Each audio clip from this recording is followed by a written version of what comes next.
Acropole.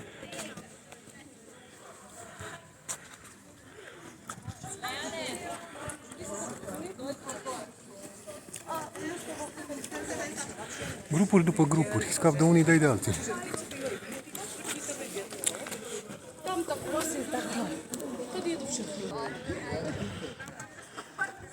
Și în față avem Partenonul, templul tuturor zeilor.